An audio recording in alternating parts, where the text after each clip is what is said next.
No, I'ma be in the NBA. You gonna be my cheerleader.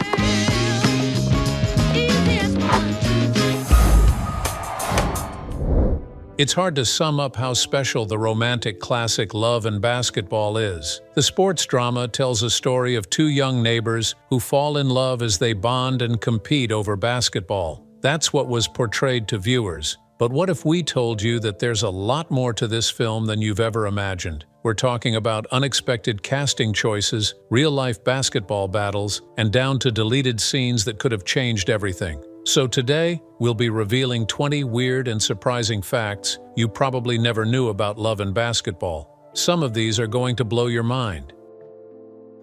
Number 20. The original title was not Love and Basketball. That's something nobody knows. The original title that Gina gave the film in early drafts was Next Door. She called it so because the story begins with Monica and Quincy as childhood neighbors, whose friendship becomes something more. In retrospect, it did make sense as a first instinct, but the title Love and Basketball ended up being more fitting. Gina later recalled loving the title's directness, even though she had initially resisted changing from Next Door. Then, when they had their first audience preview, the studio was not sold on the title Love and Basketball because it felt too literal. They asked the group what they thought of the title, and at first, people were ambivalent about it. But then they said, "What else would you call it?" They ended up sticking with the title Love and Basketball because people said it made perfect sense, as it captured the dual themes of romance and sport. Today, it's impossible to imagine the movie having another name. Number 19. Omar Epps and Sanaa Lathan were a couple in real life. Omar Epps and Sanaa Lathan, who played the lead roles as Quincy and Monica, were dating in real life while filming Love and Basketball. Yes, you heard that right. Their chemistry on screen wasn't just good acting. They also didn't want to share it with anyone on set. So they just kept their relationship as quiet as possible and made sure it didn't affect the film's production. That helped to make their scenes more intense and believable. Gina Prince Bythewood, the director of the film, later revealed that she didn't even know they were a couple when she cast Sanaa. She only found out after Sanaa got the role. If she had known they were dating, it would have affected the casting because she would have been worried about how it would affect the film if they broke up in the middle of shooting or got in a fight. Sometimes they say that when you're a real couple, it kills the chemistry, but thankfully, that was not the case with Love and Basketball. The fact that they were dating instead created trust between the characters, and the result is the sparks on screen that we still talk about today. If you've ever watched the scene where Quincy kisses Monica before the prom, now you know it wasn't just acting. That kiss, the looks, and the touches were very real. Number 18. Sanaa Lathan didn't know how to play basketball before filming. Sanaa Lathan gave us one of the most iconic female sports performances on screen. However, in real life, she didn't even know how to play basketball before getting the role of Monica Wright. Sanaa was more into the arts, and even though her character portrayed a staunch basketball player, she had zero real court experience in real life. When she was cast, Sanaa gave such an incredible reading of the script, but the director was skeptical about giving her the role because she had never touched a ball. She didn't want to set women's basketball backward by putting an inexperienced person up on the screen. However, when director Gina Prince Bythewood auditioned over 700 actresses and couldn't find the perfect cast for Monica, she called back Sanaa. She then told her straight up that if she couldn't learn to play ball, she would be replaced. That's how serious the basketball part of the story was. So what did Sanaa do?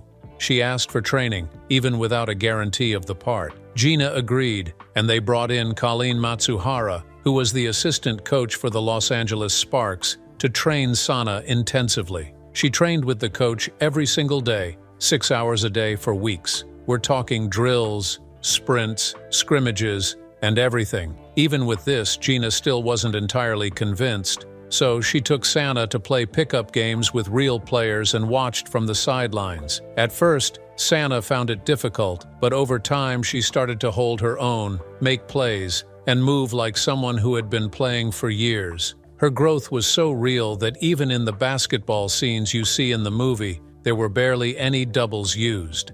That's Sanaa on the court, sweating and battling like Monica would. She was able to use that extremely tough experience in her performance and understand who Monica is, a young woman fighting to be heard. It's one of the most extraordinary behind-the-scenes transformations. Number 17. The movie was almost never made. One very shocking fact that fans didn't know is that Love and Basketball was rarely made. Yes, you heard that right. When writer and director Gina Prince Bythewood pitched the movie, she was told straight up that nobody wanted to see some black love story mixed with sports. Crazy, right? That's precisely what happened. At the time, Hollywood wasn't just used to producing a film that centered around a black female athlete and her love life. Gina went to so many studios, but they kept turning her down. They told her they wanted a movie with more traditional romantic leads, and some even asked her to make Monica white or turn the story into something fluffier. However, Gina vehemently refused. This was because she knew what she wanted this film to portray, and she wasn't about to water it down. Fortunately, Spike Lee stepped in and agreed to produce the film. His production company, 40 and a Mule, backed the film and saw to it that it finally got made. Thinking back now, this story might have never seen the light of day without the support of Spike. After the film was produced, Gina and the production team faced another challenge: securing a studio to distribute the film. It wasn't until New Line Cinema agreed that things started moving. Thank goodness they did. Today, if you ask someone which movie shaped their earliest perceptions of love in the early 2000s, Love and Basketball will inevitably be high on that list. It's studied in film schools, and it inspired many contemporary black filmmakers to produce movies with similar themes. However, knowing that the movie almost didn't get produced makes every single scene even more powerful. Number 16. The bedroom window scene was shot in one take. One of the most emotional scenes in Love and Basketball is when Monica throws the rock at Quincy's window, asking him to come down. It's a simple scene that carries so much emotional weight. Believe it or not, that scene was shot in just one take. It was only hit once. Director Gina Prince Bythewood had specifically envisioned the scene to be raw, honest, and full of urgency. She didn't want it to feel overly rehearsed or staged, so she told the actors to just live in the moment. So when Sanaa threw the rock and called out to Omar in the film, it was done in the flow of the moment. Why was it shot in only one take? Well, there are a few reasons for that. First, the timing and emotion were just right. Gina said the energy was perfect, and there was no need to redo the scene. Second, they were filming on a tight schedule, which made shooting the night scenes a bit stressful. If they wanted to shoot that scene again, it would mean resetting the lights and cameras, which could have taken hours. The coolest part is that the emotion you see, both Quincy's hesitation and Monica's desperation, was all real. Omar and Sanaa were channeling their feelings for each other at that point, and it exploded in that one scene. Fans still talk about how real that moment felt, and now you know it's so, because it was raw, unrehearsed, and done in one powerful take. Number 15. A real NBA story inspired Quincy's injury scene. The scene in Love and Basketball when Quincy got a knee injury that turned his whole world upside down didn't just come from imagination. It was inspired by real-life basketball injuries that ended or changed players' careers. The film's writer and director, Gina Prince Bythewood, drew inspiration from those near-fatal experiences and thought to show the dark side of sports and how one injury can break your dreams in a second. When she wrote Quincy's injury into the script, she was thinking about players like Grant Hill and Penny Hardaway. Both had promising careers cut short or shifted due to injuries at their peak. Penny Hardaway incurred a devastating left knee injury early in the 1997 to 1998 National Basketball Association season. The injury required surgery and forced Hardaway to miss the majority of the season. An ankle injury in the year 2000 also changed the trajectory of Grant Hill's career. It plagued him for several years and led to a surgery that was followed by life-threatening complications and forced him to miss the entire 2003 to 2004 seasons. Omar Epps studied real interviews and footage of those injured players to get into character. That's why Quincy's pain feels so real. Quincy was so heartbroken about losing everything he worked for. This is the pain so many basketball players in history faced. The hospital scene where Monica visits him was also written to capture how love and loyalty are tested in real-world situations. It wasn't just about romance anymore, but was more about showing up when things get hard. That whole part of the movie added profound depth, and it took the story from high school love to adult heartbreak. The fact that real National Basketball Association stories inspired it makes it even more relatable. Number 14. Monica and Quincy's one-on-one game wasn't in the original script. Game one-on-one. Of what? Your heart. One of the most iconic scenes in Love and Basketball is the scene where Monica challenges Quincy to a game of one-on-one to play for his heart before he's due to marry another woman. Monica loses, but Quincy says, "Double or nothing." The twist here is that the scene wasn't even in the original script. It was added later, and thank goodness it was. Director Gina Prince Bythewood felt the ending needed more than just words. Monica and Quincy had gone through so much, and she wanted their reconciliation to mean something more profound than a typical, "I'm sorry, let's get back together." The idea came from Monica challenging Quincy to a game with her during the editing phase. Initially, the scene was written as a game of 10 points, according to the director. However, after filming, it was decided that a game to 10 would take too long and wouldn't convey the emotional intensity of the scene effectively.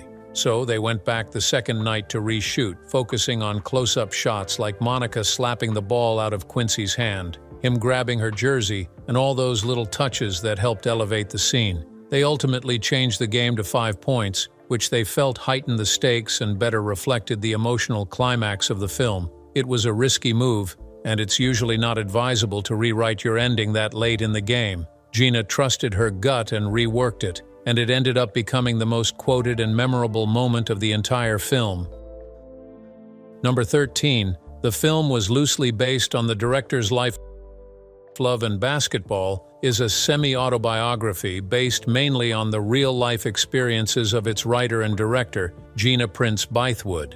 Gina grew up loving basketball. She was competitive, driven, and often the only girl playing with the boys. She ended up playing basketball in high school and running track at the University of California, Los Angeles, where she attended film school. These experiences heavily inspired her to craft the story of Monica and Quincy. She wanted to create a love story that felt authentic and featured a black girl who wanted to be the first girl on the national basketball team, inspired by films like When Harry Met Sally. Monica's story was similar to Gina's real-life battle. She struggled with balancing her ambition for basketball and her relationships. She also went through challenges as a black female trying to make it in a world dominated by men. She constantly had to prove herself in the sports and film industry, and that's why she channeled that experience to Monica's need to be seen, respected, and understood. Even their love story was connected in a way. During her high school days, Gina's boyfriend broke up with her because he didn't fully understand the dynamics of her ambitions. So when Monica and Quincy struggled to find love in college, it was based on an authentic experience. The film, being semi-autobiographical and not just fiction, made it a classic love story.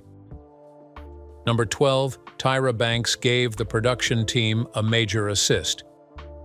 Tyra Banks, the supermodel, was cast as Quincy's fiancée, Kira, in the film. At the time Love and Basketball was produced, Tyra had already made a name for herself in the fashion world and was starting to dabble in acting. She had worked in The Fresh Prince of Bel-Air and had the star power Hollywood liked. The production team featured her in Love and Basketball because they believed her name would boost the movie's sales. She had the look and the recognition, and it did come in handy. When Monica went to play overseas, the director wanted to shoot the scene in Spain, but they could not afford it. They had to look at the back lot of Universal Studios where they had a Spanish set. That's precisely what it looked like. It didn't look like Spain, it looked like Tijuana. They wanted to go ahead and make use of what was available, but then they got a lifeline. Virgin Atlantic Airlines said that if Tyra Banks agreed to wear a Virgin Atlantic Airlines flight attendant uniform in the movie, they would give the crew the flights to Barcelona for free. She said yes, and that allowed them to shoot in Barcelona.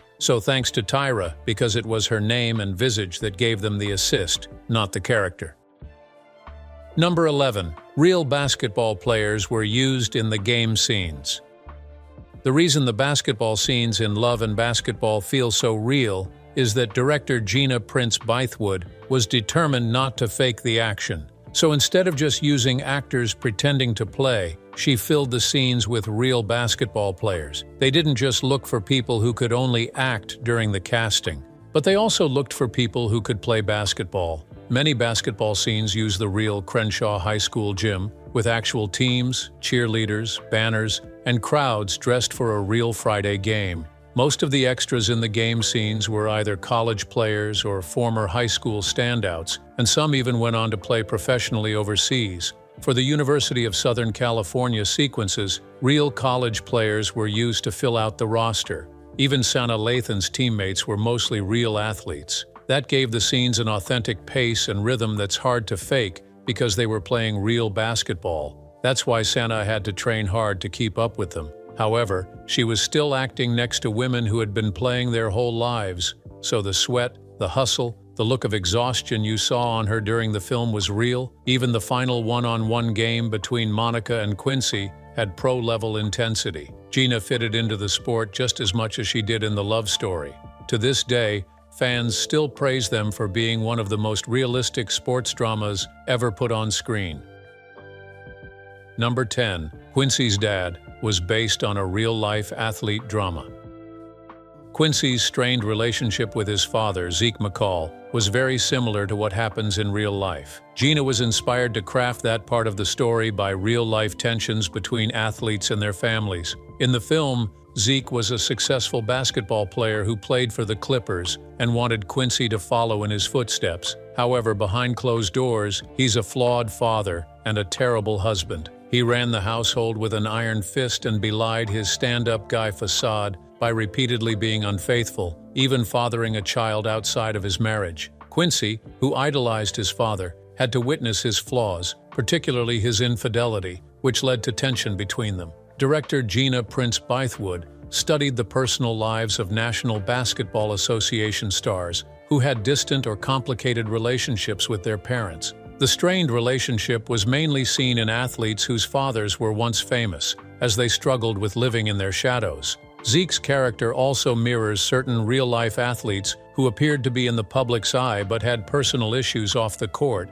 His infidelity, emotional distance, and pride all reflect the kinds of stories that are rarely talked about in sports media, but then they happen more often than we think. What makes it more impactful is the way Quincy slowly realizes his father isn't perfect. That hospital scene where Zeke lies to Quincy about cheating on his mom was heartbreaking, but it was also a turning point. Quincy's decision to walk away from basketball wasn't only because of the injury. He did that to find his path without his dad's shadow following him. That storyline gave the film more depth than your average sports movie because it also captured the love and disappointment between parents and children. Number 9. Monica's relationship with her mother was patterned after Gina's and her mother's. In some of the early drafts, the director, Gina, was much harder on the mother character, Camille Wright, played by actress Alfre Woodard. Writing the movie helped Gina appreciate her mother and see things she didn't see when she was younger, things she disliked about her mom. Back then, she only saw the woman who barely came to her games as opposed to her dad, who was always her loudest cheerleader in the crowd. However, she didn't consider how her mom raised all of them, cooking and taking care of the home while combining her career as a nurse. What Gina did was unreasonable, judging her solely because she was an athlete pursuing a career. Nonetheless, as a kid, you know that's how you think. Directing the movie allowed Gina to appreciate her mom's greatness. Her mom didn't understand sports, but she didn't discourage her from it and was there when she could. That realization healed their relationship. Number 8. Alfre slapped Sanaa in that kitchen scene.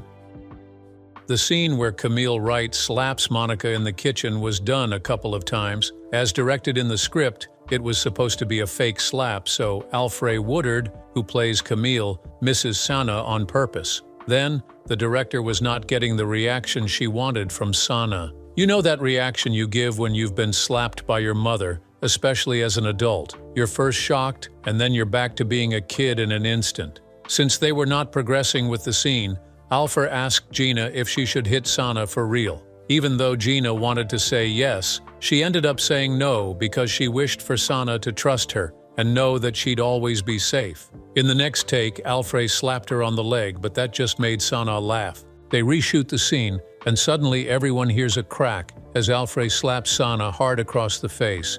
Everyone on set was in such shock, as was Sanaa, but she stayed in the scene. That performance was what the director was looking for. As soon as the scene was over, they grabbed each other in an incredible hug. Both were crying. Later on, Sanaa came to Gina and asked her if she had told Alfred to slap her, and she was truthfully able to say no. Number 7. Omar Epps was nervous about playing Quincy. You'd never know it from watching the movie, but Omar Epps was nervous about playing Quincy McCall. He had already done well in films like Juice and Higher Learning, but Love and Basketball was different. His character Quincy wasn't just tough or cool, he had layers, vulnerability, and a whole character arc that sometimes is hard to portray. Omar later admitted in interviews that he felt the pressure of getting it right. He had to have many personalities in one. He had to be believable as a top-level basketball player, a heartthrob, and a young man dealing with identity issues. That's a lot to balance in one role. Omar was physically fit to play the role of Quincy because he had played basketball growing up and didn't need as much training as Sanaa.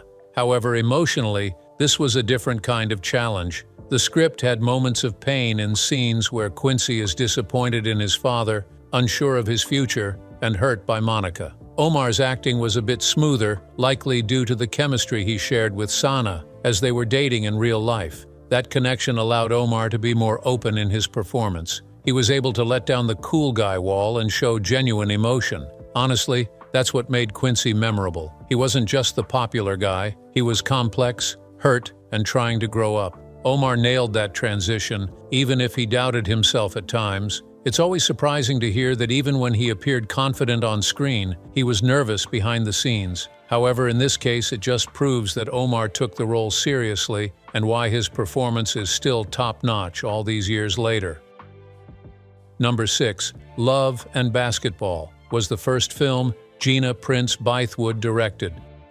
Would you believe Love and Basketball was Gina Prince Bythewood's first feature film as a director? Yes, that's right. She wrote and directed it and did well even though it was her first try. Before that, Gina had written for TV shows like A Different World and Felicity, but she had never directed a film before. Getting the opportunity wasn't easy either. Studios were hesitant to trust a first-time black female director, and they often turned down her script. However, Gina didn't give up. She kept pushing and pushing because she believed in the story. She had written the script from her heart and wanted to be the one to bring it to life. Then finally, she got her shot when producer Spike Lee and his production company, 40 Acres and a Mule, agreed to take up the work. Once on set, she proved she wasn't just a good writer. She guided every aspect of the film: the acting, the basketball choreography, the emotional pacing, the time jumps, all of it. She did it like a professional. Her background in TV was also beneficial. Her experience in production dynamics and schedules, which came in handy during the movie's shoot, contributed to its success.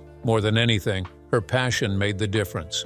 Not only did she make a powerful film, but she also won the Humanitas Prize in the Sundance category. She also won Best Director at the Black Reel Awards and Best First Screenplay at the Independent Spirit Awards. This intense first outing set her on a path to significant acclaim, with later films like The Secret Life of Bees and The Woman King. The success of Love and Basketball launched her career, and she's now one of the most respected writer-directors in the game. That is such a remarkable feat for a first film. Number 5. Gina hated the movie poster. You would think the director of Love and Basketball would love everything about the film, but Gina Prince Bythewood has made it clear. She hated the movie's original poster. That version showed Quincy and Monica kissing while holding a basketball. However, it felt cliché to her, and she felt like it was pushing the idea that the woman was just the love interest in the man's story. That's the opposite of what the movie was about. Gina had a different version of the poster that still hangs in her house. It shows Sanaa and Omar sitting on a bench. Monica holds the ball confidently in the crook of her arm, staring straight into the camera while Quincy puts his arm around her and looks down at her. Gina loved that version and fought hard for it to be accepted. In retrospect, when she studied it later, she realized that it just portrayed the sport and didn't say anything about love. In the end, marketing teams went for something more romantic and conventional. They went with the poster of the couple holding the ball and kissing. Gina now admits that the marketing team was probably right, and the poster was well suited for a broad audience because Love and Basketball was always about both romance and sport. Number 4. There is one deleted scene that Gina regrets. There is one deleted scene from Love and Basketball that director Gina Prince Bythewood regrets cutting. It was a scene where Quincy, played by Omar Epps, is having a conversation with Kira, played by Tyra Banks, in his Venice Beach crib. He was trying to tell her that he wanted to quit basketball and go back to school, but she wasn't interested in hearing it. She told him that the only reason she got into a relationship with him was because he was a baller. Right after Kira shuts him down, the film would have cut to Monica supporting him to follow his heart. That scene was meant to show a stark contrast between the two women. Kira loved Quincy the basketball player, while Monica loved Quincy the man. Gina says she regrets letting that scene go, but it was cut purely for time. Nonetheless, we believe that the movie still works beautifully without that scene. Knowing that scene existed makes us wonder just how much more layered the story could have been. Number 3. The script was changed to use Sanaa's real scar. Here's one of the details in Love and Basketball that you might not have known. The scar on Monica's cheeks was real, and the film's script was changed to include it. Sanaa Lathan had a permanent mark from childhood, but they always covered it up in previous projects. When Gina Prince Bythewood wanted to portray all the bumps and bruises Monica got while playing basketball, she decided to embrace Sanaa's scar. Although in the original script, the story described Monica losing a tooth as a child during a bike fall. Once Gina saw the scar on Sanaa's cheeks, she rewrote scenes so Monica's character would wear that same marking. That tiny detail brought emotional resonance and made the story personal. The mark was always visible in close-ups when Monica faces challenges, injury, fights Quincy, or looks in the mirror. That kind of personal alignment between actor and role is rare, and it is the kind of creative decision that turns fiction into truth. Number 2. The official soundtrack didn't include some famous songs from the movie.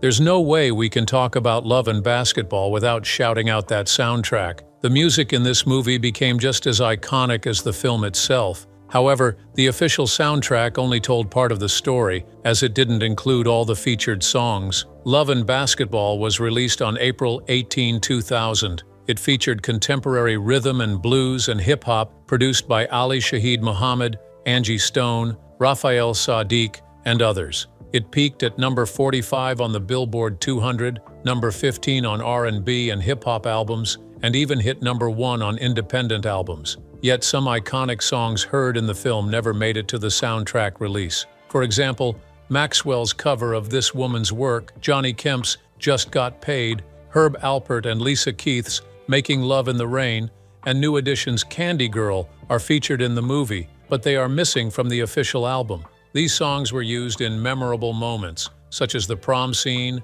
emotional scenes, and reflective moments between the characters. The reason for not including them on the album is that the producers prioritized licensing and cohesion over completeness. Let's not forget, it introduced some fans to artists they might not have known before. That means fans who seek those songs have to revisit the film, rather than rely solely on the soundtrack CD. It's a weird but real detail, great film music, partially missing from the marketed collection. Today, collectors hunt down those tracks separately to relive the complete audio journey, and that's why it's still unforgettable even though they were not on the album. Number 1. The final scene with Monica's WNBA game was shot at a real match. That final scene of Love and Basketball shows Monica playing at a Women's National Basketball Association game as a player for the Los Angeles Sparks, while Quincy and their daughter cheer from the sidelines. The scene takes place after Monica marries Omar Epps' character Quincy McCall, and the two have a baby girl together. The most interesting thing about this scene is that it was shot during a real Women's National Basketball Association game. The production team got permission to film during halftime at a Los Angeles Sparks game. They coordinated with the league, the players, and the arena to get it all done in just a few minutes. There was no time for multiple takes or setups. Everything that happened in that scene was captured in one single take. Sanaa Lathan suited up and ran onto the court during the reel break. The crowd was told they were filming a scene, and they played along, but the applause and vibe were authentic. If you listen closely, you will notice that the audio was from real crowd noise from that night and not a sound effect that was added later. It also helped spotlight the Women's National Basketball Association, which was still relatively new at the time, founded in 1996. Gina Prince Bythewood wanted young girls watching to see that women's professional basketball was real and achievable. That last shot of Monica looking up to her family was a victory in every way, and the fact that it was shot in a real game just makes it much more powerful. That's a wrap on 20 weird and surprising facts you probably didn't know about love and basketball. So the next time someone brings up love and basketball, you won't just think great movie. You'll remember all the hidden stories that happened behind the scenes. What's your favorite scene from Love and Basketball? Which of these facts surprised you the most? Drop a comment and let us know. If you enjoyed this video, don't forget to like, share, and subscribe to this channel for more updates. Before you go, check out the next video displayed on your screen.